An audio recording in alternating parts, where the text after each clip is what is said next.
All right. Good evening, ladies and gentlemen. Welcome to week 5 of season 6 of the Swain Batty League. I am AJS0, joined here for the first time all season with the one, the only K King, who's done me a great favor and got himself benched so he can commit back to his casting duties. King, how you doing? Doing good, man. Just going back to my roots, competitive league casting. And we are in. So we're kicking off with Forces of Nature on the blue team versus Thomas the Dank Engine on the purple team. And this could be a really interesting game, I think. Xmas Tree is finally able to play for Forces of Nature after having to take the last 2 weeks off due to issues with moving. And Thomas the Dank Engine coming off a honestly awful game last week. They played like complete trash versus Sharkbait Hoo Ha. And this was a team that I thought had been looking really good up to that point. So this could be a big game. We'll see if either of these teams can get into the form they seem to have at the start of the season or not. Yeah, and so we see right off the bat here, there's a couple of bans coming off. Jinx clearly aimed at Salvo. RA, which has taken away one of Thrifty's most probably favorite champions. So, Oh, man. And for the first time this season, Thrifty Senpai's Zyra does not get bans. Do you think we're going to see it? I still do have nightmares about that night. About the night that Thrifty Senpai was able to play Zyra mid. Like, literally 3/4ing people through the fog of war. It seems to happen about once a season. Somebody goes, it can't be as good as we remember. He's probably not even playing it anymore. And every season, whether Alice is playing good, whether he's slumping, he'll pull that Zyra out once and he'll destroy everyone hard carry the game. And Forces of Nature even picking up Oriana with the first pick overall, so Thrifty even knows his lane matchup. Yep. So, I mean, there really is no reason to draw his pick out, but at the same time, they're going to go safe. They're going to pick up Zaku's favorite Leona, and Melk's probably going to pick up his favorite jungler as well. Yeah, and from the information I have, I do believe Thomas the Tank Engine had intended to start lock him down at support tonight, and it was a last-minute decision to switch to Zaku. Mm-hmm. So not surprised that that's the draft strategy to go with as soon as Zaku's in. Put him on that Leona. Yeah. And yeah, back to the Zyra, it's something they don't have to pick immediately in the draft, just because they know the lane matchup. They might want to see another rotation or even all of Force of Nature's picks before they decide, because they have last pick overall, so they can make sure Zyra's going to be good against the comp and with the comp. Right. So 30's going to get his favorite not support unless Babor is going to pull that out mid. But I don't think so with the Oriana locked in. Right. So maybe there's a slight chance that we see the Nautilus in the top lane, but I think that'll be on 30. I don't think that's a Dan kind of champion, though. I don't think many champions are Dan kind of champions, but he's always busting out something new for these big money games. That is true. So it's interesting to see that Alistair ban coming out this week. I missed last week, but has Zaku still been playing that a bunch? Week 1 is the only time Zaku's played it. But people are still afraid of that. Taken against some weeks, but he just was a monster on it in week 1, and Alistair's just so good in every situation right now.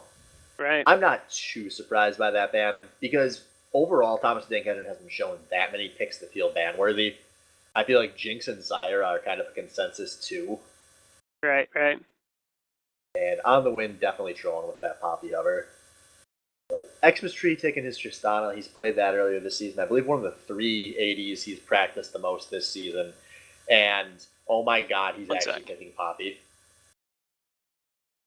That is a blind Poppy pick. Oh, no, I stand corrected. That is a placeholder pick. To anyone that does not know about the placeholder pick rules, all the team captains do, so this has been handled properly. We do allow teams, if they have a trade situation they're trying to work out with players that don't own champions, since we obviously don't have LCS accounts with all the champions, we allow people to use placeholder picks. So that Poppy is actually a Zyra pick. After the draft is over, we'll have a remake. The other team has been alerted to what's going on. So sadly, we are not going to see that Poppy, but we are going to see Thrifty Senpai's Zyra, which I think is more exciting. And those of you that have not seen that or haven't seen it much are going to be in for a real treat. Thrifty, very, very good at that mid lane Zyra.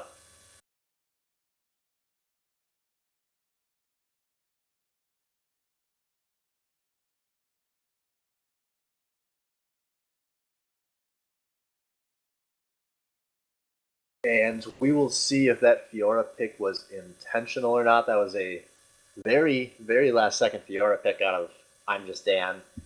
Or, no, I'm sorry, that's going to be a jungle pick, actually, for Mikuro, I assume. Unless that's a placeholder. And we'll get a remake in just a moment here to get that Poppy taken care of.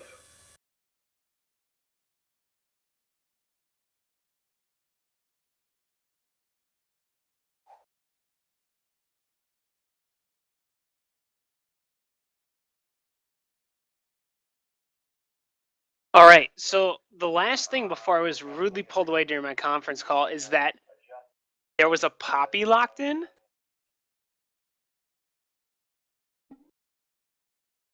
Okay. And yeah, Poppy was a placeholder pick for Zyra, and I think the Fiora was a placeholder pick as well. For Fizz.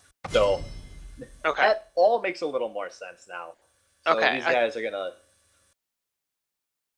drop their bans and redo this draft real fast. So after all that discussion, we are going to see Thrifty Senpai on his legendary Zyra. I'm so happy. I'm shaking right now. Like I've been wanting to watch this game from a caster's point of view for so long. Yeah, we got some exciting picks. A lot of players on their number 1 or number 2 champs in this set. So on the win, taking his Irelia, that was the last pick overall in the draft. I think a lot of people consider that to be his best top laner. Thrifty on his Zyra, Zaku on his Leona, Devout Milk on his Lee Sin. The only player not really playing one of his well-known champs is Salvo. And as somebody who's played in serious tournaments with Salvo before, sometimes you want him in a situation where all he has to do is press R. Yeah, I mean, and pressing R in this game will generally have a good impact on the game for your team. So.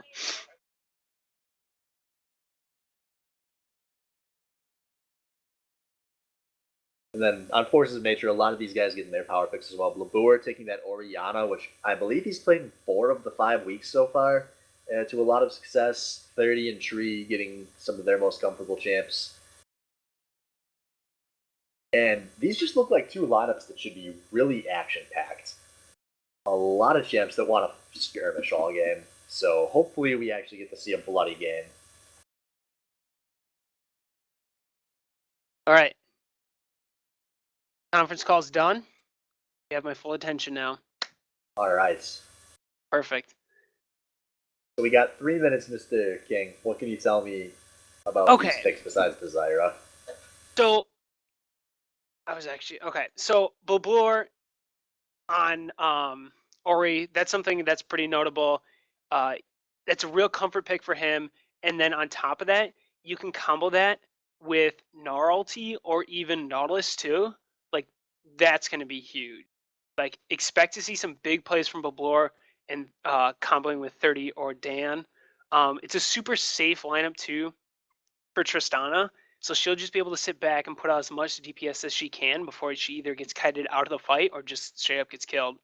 Looking on to the other side though, TDE, Salvo, always worth mentioning.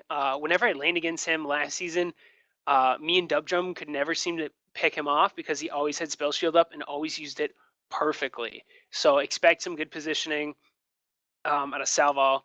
And then just all around, it's comfort picks. So Melk on Lee Sin, Zaku on Leona, like these are like their number 1 champions. So, and then of course, I mean, we can't not mention Alice on Zyra. Like this is going to be a huge game. And I would be totally okay with it going 60 plus minutes. Oh, geez. I don't know if I'm mentally prepared for that, but, you know, it could happen, I guess. These two, I mean, there are some big stall time wave clear mids on both of these teams. But I really get a feeling we're going to see some tower dives before it gets to that point. Right. And also interesting to note too, Dan last week had some pretty good success on the champions that he was playing. So I'm actually looking for him to push top in pretty hard and apply some lane pressure throughout the entire game. Because he was splitting a lot last week and he's on Gnar. So he's playing in a pretty safe top lane champion that's it's kind of hard to be ganked. Yeah, I'm definitely excited to see that top lane matchup. Dan's been playing very well in general this season, and his team's slowly letting him play more and more prominent roles each week. Mm-hmm. We'll see what kind of build he goes with that now. If he goes for one of the more offensive builds that we've been seeing the last few weeks of the LCS playoffs, or if he's going to go for one of those more classic tank builds. I can see both fitting into that team comp really well. Right. My client might be bugged, so you might have to tell me when we jump in a game. All right, we got 16 seconds on the delay. Okay. One more thing I want to talk about before we get in the game. I really want to see what build order Salvo decides to go with, because he has been known just to have some awful build orders, and historically that's been more of an issue with him when he's playing Sivir than other AD carries. I don't know if he thinks that all of his damage is coming from that Q when he's going for that legendary Infinity Edge Bloodthirster build, or even worse, the Infinity Edge Last Whisper. I really hope we get to see him build an IE and then an attack speed item. I've seen him go Bloodthirster Last Whisper on Sivir. So it'll really be interesting to see how that works out. All right, and we did just hit loading screen. Okay. Luckily, I'm able to spectate the game that you...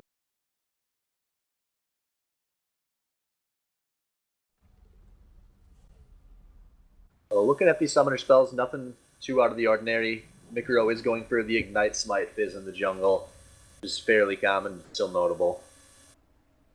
Neither support taking Ignite, sad day, because there could be a lot of kill pressure in either of those lanes.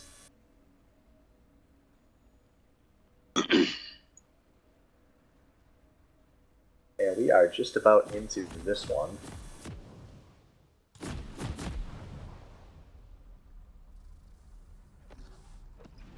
Oh. I just need to adjust my in-game settings real quick.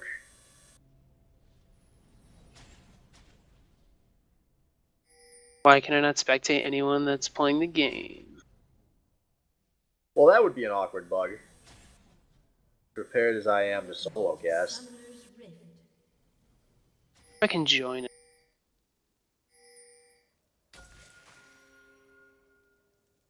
So looking at this level 1 here, it looks like both teams just going for a pretty typical fan outs. Not too surprised. It's kind of the status quo in the SBL. And maybe there's just 30 seconds until minions spawn.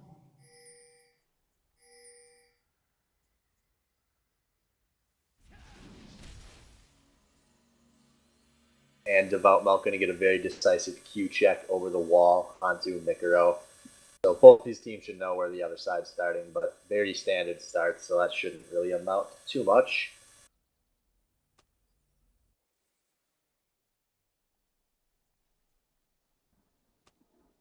Minions have spawned. And we are going to see, it looks like both bot lanes going to leash for the junglers. And that'll be about all for level 1. We'll get into these lanes. A little bit of bad trash talk coming out here. Pretty normal for a Salvo game.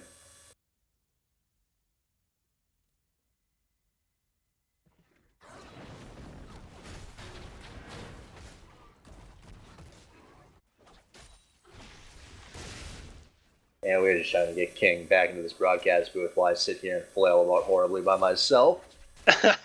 Worst comes to worst, I can watch the stream, but be that would 5 be or pretty, 6 seconds off. That'd be pretty bad. We'd probably try to replace you at that point. Yeah. So, looking at the start of this game, Thrifty Senpai going for an immediate shove all the way to tower in the mid lane so he can go and drop his Trinket Ward below him, so he will know if Devout Milk's going for an early gank. Or sorry, Mikuro is going for an early gank onto him. Which, anytime you're up against the Ignite jungler, you have to be kind of scared of. And for those of you that have never had the pleasure of watching Thrifty Senpai's Zyra, just watch his CS as this game goes. It's going to be very, very high, in addition to him shoving a lot of lanes in. That tends to be one of the biggest factors when he's playing that champion, is no matter what's going on, he has very, very close to perfect farm. And that lets him turn into just such a team-fighting monster, because people really underestimate how much damage a mid-lane Zyra does, since for the longest time she was commonly a support pick. And a few small trades going in all these lanes. Nothing too crazy here. One more thing I'd like to touch on actually is, in this, actually no, a good hook coming onto Salvo, and Zaku turns around onto Tree. Now Tree's actually taking the more damage on this trade. 30, Tree, and Salvo were in the past all teammates, and they've all played a lot of bot lane with each other, so I imagine there is a lot of pride on the line here, trying to beat any of their former teammates.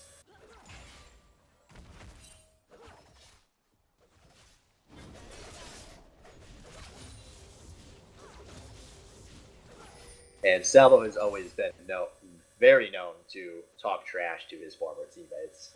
So we'll see if we see much of that. It's not so much trash talk, it's more like love talk, dude. He trash talks out of love. Out of affection for his fellow League players. So looking at some of the CS, the AD carries all actually a bit low on the CS. They've been forced out with all this trading that's been going on, compared to Thrifty Senpai basically keeping perfect numbers in the mid lane. And a nice advantage starting in the top lane for On the Wind over Understands Gnar as well. Irelia is generally considered a good pick into Gnar. She can easily stick to him when he would bounce away from most other matchups. We'll see if he's able to transition that into much. And both these junglers heading in the top direction for a final camp. I have a feeling there's a good chance we might actually see a 2v2 bust out in this top lane.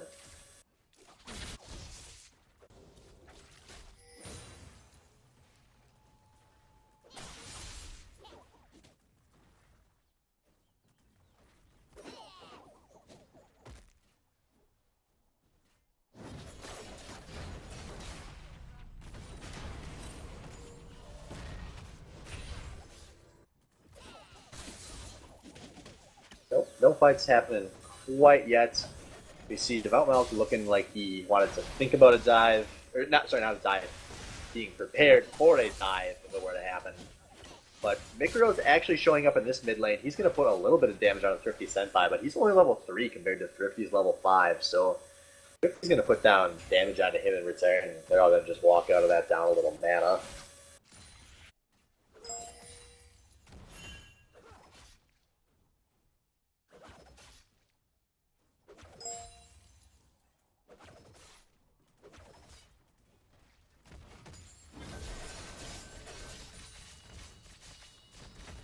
Hey, wake up.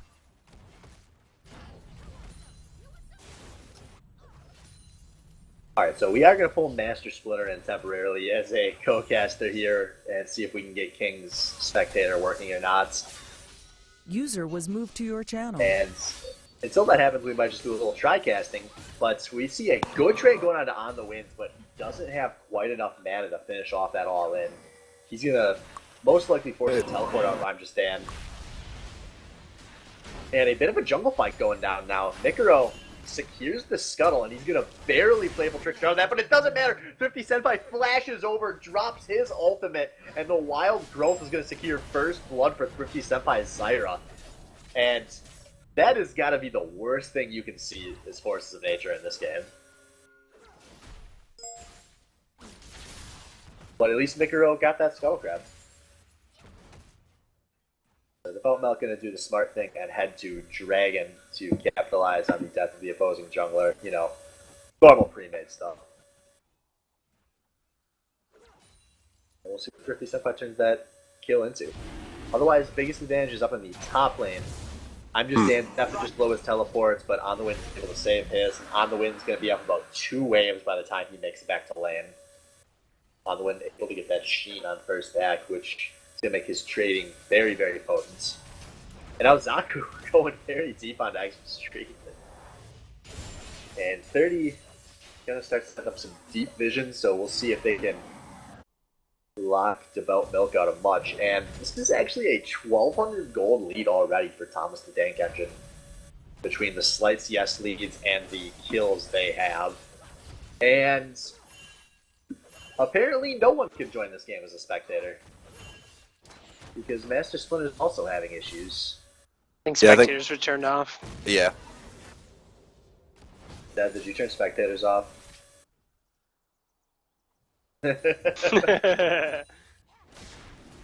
Well, I'm not sure. Should have gone with my game that I made. Well, lesson learned. But meanwhile, in this top lane, On the Wind forcing a good all-in, I'm just Dan has to flash away. On the Wind not gonna opt to flash on his own as he has no idea where Mikuro is, but he can't ever be upset with forcing a flash out of the enemy. And On the Wind also has a lot more sustain built up currently, so he's gonna really have a chance to do some zoning on the I'm Just Dan in this top lane and keep working on that CS lead. And oh, Thrifty Senpai over the wall, but Mikuro's gonna playful Trickster out of it. Thrifty Senpai gonna blow his ult for nothing there. Will force Mikuro to recall though.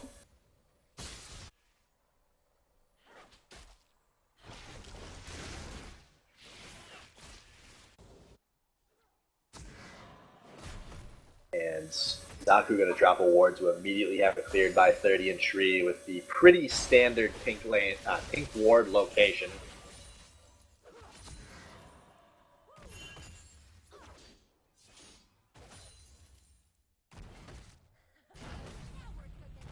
Alright, so I'm just going to do my best to cast off the stream then and hope all goes well. Yeah, folks, please direct all your hatred towards Zed. User left your channel. We'll see what we can do here. You know, would be the SBL with having a few stream issues from time to time. And it's probably Riot's fault anyways. Probably because of the server move and everything, but Yeah, you know, not they our would've fault. put more time into fixing Spectator and less time into caring about the East Coast, we wouldn't be having this problem right now. Clearly. Alright, so being out of the action for about 20 minutes, the two things that are immediately obvious to me is the CS difference between top and bottom lane. Like, holy cow, the differences. Yeah, those are some very solid leads for both side lanes. And oh, a big hook! Salvo was waiting to Cell Shield, and a Solar Flare is going to go to slow down the Xmas Tree, but this Depth Charge is going to knock Salvo up. Salvo is going to try to do what damage he can as he runs out of this. And somehow, no major summoners are blown. Oh, but now Xmas Tree is actually jumping in because he's got the bombs. They're ticking, and there goes... Oh, 30 with the awful flash, but it doesn't matter. Xmas Tree still secures a kill. Meanwhile, Mikuro gets a kill on the Thrifty Senpai in the mid lane, and now I'm Just Dan and On the Wind fighting in the top lane, both taking a ton of damage. And after all that talk about how good this is going for Thomas the Tank Engine with their 1.5k gold lead, 2 kills across the map, and oh, Devout Milk completely fails the tower dive. He has to flash, and now here comes Mikuro with the long-range ignite to secure the kill back. And this is why the league used to be called the Betty Charity League.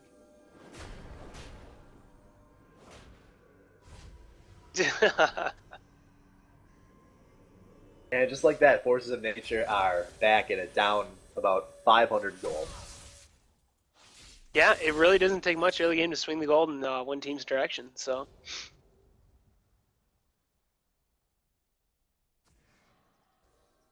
And Forces of Nature traditionally been very good at using whatever gold they have, regardless of their starting lineup this season. So as long as they can keep that gold from really getting huge, they ought to look pretty good. So we will see what Thomas the Tank Engine wants to do to try to equalize some of this. It's also really nice to see that even though On the Wind did go Sheen first, like he's going more of like caster, like damagey build first. Like he didn't start out with Phage or even a belt. He went straight for the damage immediately. Yeah, Only really now to like see that it picks up Phage. Yeah, Well, I'm he's pretty far going behind. for the Trinity Force, so... Right. But normally, as an Aurelia, I would opt for the Mallet first. Or for the A Phage. lot of them mixed in a matchup like this. Typically, his trades are going to be jump in, hit Nar with an E and maybe an auto attack, and that's it. Where the Phage, it's not going to matter if Nar just jumps out, but the Sheen's going to put enough extra damage onto one of those abilities that he should be able to win those trades by a good amount. So I actually think that's a good example of an awful Q coming out of Valmelic. I'm just Dan's going to easily just jump away from this. And on the wind actually flashes? I don't know what he was hoping to do. No, they actually might secure this. He's going to jump under the tower, and the Equilibrium Blades... Sorry, the Transcendent Blade going to secure a kill for On the Wind there. He's now going to have a sizable lead in the top lane. About 650 gold.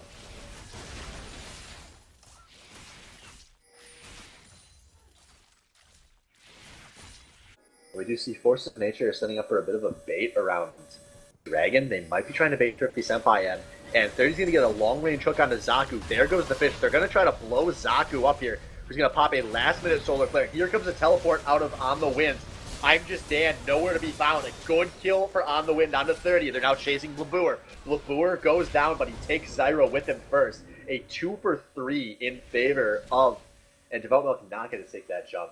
So a 2 for 3 and Dragon going into TDE after that. Not the cleanest for what was a 5v4. Right, well, Thrifty was able to lay down so much damage and split the team in half so well that they were able to pick up this Dragon solely because of that, I feel like.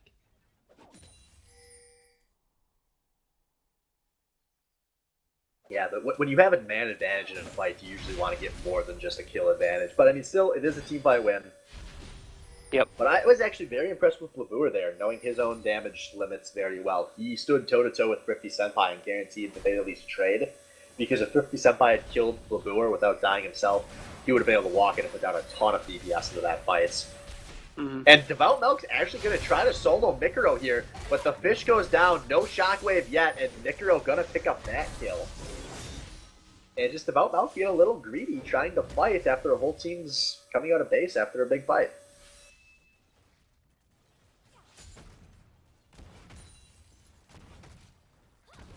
So this gold lead staying about 1.4k.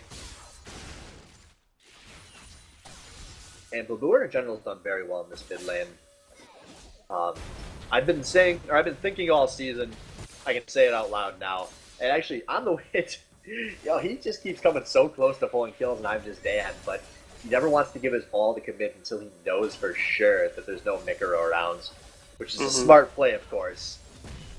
But it's gonna be a shame for him watching this VOD to see how many of those kills could have been.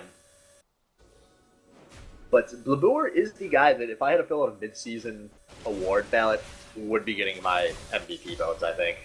He's played very well this season, and him holding up with Thrifty Senpai through this early game, as far as the matchup goes, not a surprise. You know, Orianna and Zyra, you'd expect that to really be a free farm lane. And, Xmas Tree going very aggressively. He baits out the spell shield, but Devout Melt is here for the counter gank. A kill for Salvo. And now the Solar Flare is going to miss 30. But they might try to tower dive this anyways, because there goes Devout Melt, and he's going to kill 30, but he's going to... Salvo's going to pop a heal so that Devout Melt can walk out of that tower. A 0 for 2 and hopefully a tower for TDE. Yeah, and that was just Tree being really greedy, I feel like. Yeah, So... there was no vision.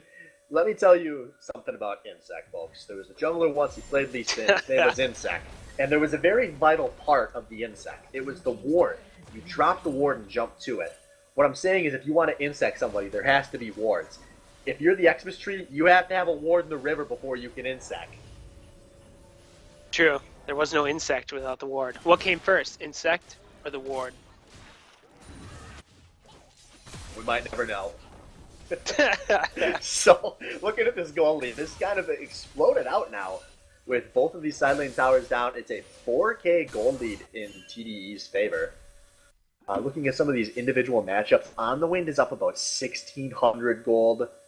That is the biggest individual lead. And that's huge at this point in the game, too. and he's one person that he won't. And now At these least- junglers are actually dueling. Oh, that was a really, really bad flash, my man. You were red buffed up. You were not making it out of that. But Mikuro is very deep, and 30's actually there on a great roam. Now Thrifty Senpai's exhausted. He's going to... Oh my god, the wild growth bails Thrifty Senpai out of that. But now on the other end, a shockwave goes down. On the Wind is going to die. And a very extended 1-for-2. Oh man, watching everything about 10 seconds delayed is like, what is going on?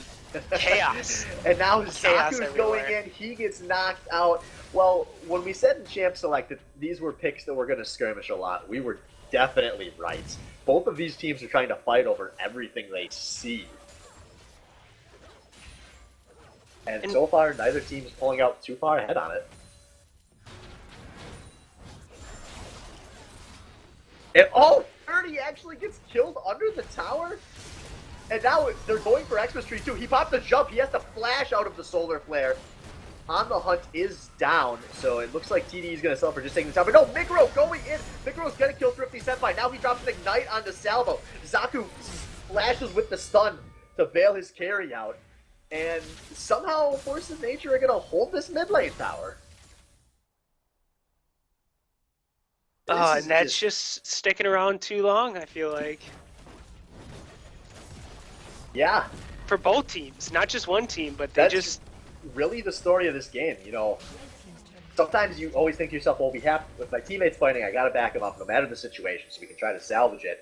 And I think this is a case where both teams will just have one or two guys that always want to fight. And there's, you know, sometimes it's a shot call. You can't always be saying, don't fight, or you wouldn't stop saying it all game. Sometimes you just gotta let go, Swift. Let go of those towers. Let go of that CS. But you see, this isn't Dragon Ball Z. You don't just let go and go Super Saiyan 2. You just let go and lose 1,000 gold for the end. Oh, I was thinking like let go, like isn't Frozen, like let it go, you know? Well, I'm sorry, I've never actually seen My that movie. references are just next level right now, Swift. Your references are literally so far behind me, like 10 So seconds far or ahead so. of you. Because you I- haven't even seen it yet. I'm pretty sure I'm the one that's about 10 seconds ahead here. You should try to pick up my future casting style, Tommy. I hope I never have to solo Question cast is, 10 am I minutes of a talking to game. you 10 seconds into the future, or am I talking to you live? That's the real Jesus, question. Twitch chat, help me out.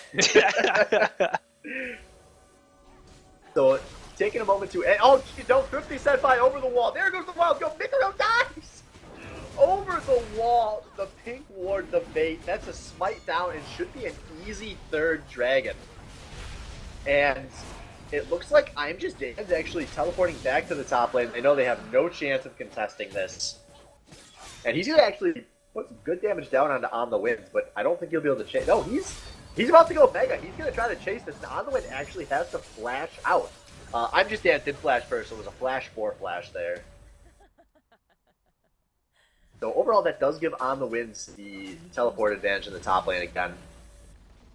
And mid lane tower going to go down. That's the third and final outer tower secured by TDE. We're once again sitting about a 4.5k gold lead. And look at this. We are hitting the point in the game where mid lane Sire really starts to shine. Just anywhere you go to clear out wards, she's there over a wall, snaring you, chunking you for more than half your health. Yeah, and it's a scary thing. It No. is. I mean, imagine a Morgana snare, because that's the range that Sire has in her snare. Only you can't have a creep or a tank body block it for you. Right, and it was like last season when Mick played that Morgana mid one game, and he went 5-0 6 minutes into the game. Morgana Q snaring you for a quarter of your health. Frightening stuff. So now On the Winds. No, these top players just love to bait me. Directed Camera just loves to bait me. Hey, we're going to cut top lane to On the Wind queuing in. Nope. Actually, a Solar Flare and On the Hunt going down. This is a half tower dive, half tower take. There's a big exhaust on the Salvo, and Thrifty Senpai was tanking that tower for some reason. Badly executed, but a 1-for-2. And now On the Wind going very deep. A 1-for-3 and a tower secured by TDE. We're going to push their gold lead to 7,000. And Lavu are going to be kind of late on this rotation. They might try about taking this inhibitor tower. Now, despite the fact that they are down a little bit at this point, I have to give a shout out to Mick because he has had some tremendous Fizz plays. Just Yeah, this Mikuro- entire game has been him making plays, trying to get his team back into things. Yes, he's been very around the action. But he's also dying a lot around the action. 6-6-1. He's if that's not a Mikuro score, I don't know what is. But to me, the biggest surprise in this game is actually 30. 1-4-3. It is so rare that we see 30 with a 1.0 KDA. It's even rarer that he dies. I mean, we've had multiple games out of him where he doesn't die the entire match. Right. Especially playing a tanky champion like Nautilus. I thought 30 was having one of the best seasons in this whole league, and definitely not his best game in Xmas Tree's re-debut. Right. And just shout out to Zaku because I had never really played with him before this season in the league, and then I did lane once with him during practice one time, and when he plays Leona, he's very methodical, like he's very like down to the nitty-gritty, and so it's actually very impressive laning with him and seeing how much he knows, especially with his own champion Leona. Yeah, I've played with him a few times this season. I think he was a little intimidated to be laning with a girl. I mean, who isn't Swift? Come on. Exactly. It happened to Kragan once. It could happen to anyone. But no, I definitely didn't feel like he had the best games playing with me. But in all the other games I've watched of him, whether it's been on stream or it's just been talking to people who've been playing with him, he's been playing very well this season, and he's steadily improved every split. He's really living the baddie dream. And Thrifty Senpai literally 1v5ing and almost gets 2 kills. And now here comes an on the hunt. But Babu are going to put the ball down to zone. And actually, Salvo going deep to zone Mikuro. And there's a kill for Thrifty Senpai. And now this team's heading to Baron? Xmas Tree and 30 are so low. Thrifty Senpai forces a flash out of 30. Thrifty Senpai might be able to zone this entire team by himself. It is so tough to check into Fog of War versus a Zyra. And this Baron is slowly going down. They don't have Thrifty Senpai who would be putting a lot of damage out, or this would be a very fast Baron, but Thrifty Senpai's zone is going to be enough. That is Baron Nashor secured for TDE, which is going to push this gold lead to 9,500. If I want somebody to zone for me while I Baron, the first person I would pick would be Thrifty Senpai. Like, when this man is zoning for you, I feel safer than in my mother's arms when I was little. Yeah, and this is, like I was getting at earlier, this is really the point where Thrifty starts to shine. Like, his laning phase is never that incredible. No matter what he's playing, it's just not how he is as a player anymore. But it's once he gets into these skirmishes, he always knows what to do. And more importantly, he knows when to set himself in danger. Because he had a lot of deaths this game. It's not the greatest KDA, but he's participated in 11 of his team's kills and only died 4 times. And he always has a huge impact, whether the fight turns into kills or objectives. He's been a big part of every one of his team's fights. And now with an inhibitor down and Baron creeps coming down the mid lane, we're going to see a very, very hard siege by Thomas the Tank Engine, who, by the way, once again, Zyra in the mid lane is very, very good at sieging. He can poke you for so far away. 50 Senpai went with the second item Rabbit on Death Cap, so as soon as somebody shows to clear those supers in the bot lane like Xmas Tree currently has, all TDE has to do is, and there's 50 Senpai over the wall, 100 to 0's Mick in the blink of an eye. And now we see Baron creeps. They're going to take a second inhibitor tower with ease here. Right, and this is why people were banning out Zyra so much in Season 5. And I really feel like the score just undersells the amount of impact that Thrifty Senpai has had in this match. Oh, he's easily been worth his weight in gold this game. Or should I say, up his $20.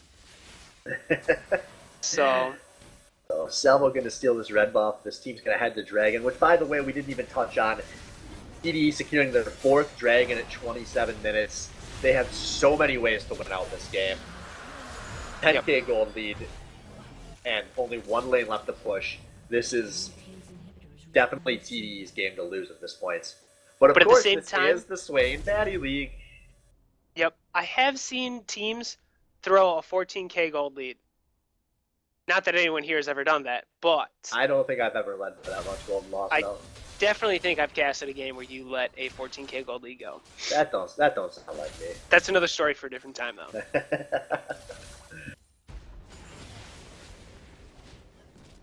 So, looking across the board here, there's just no one on Forces of Nature that's really had a standout game this match. Tree and Blue Boer both had good games. I think Blue Boer's probably had the best game on his team, but he's just been in such a hard position with how far behind everyone else is across the map.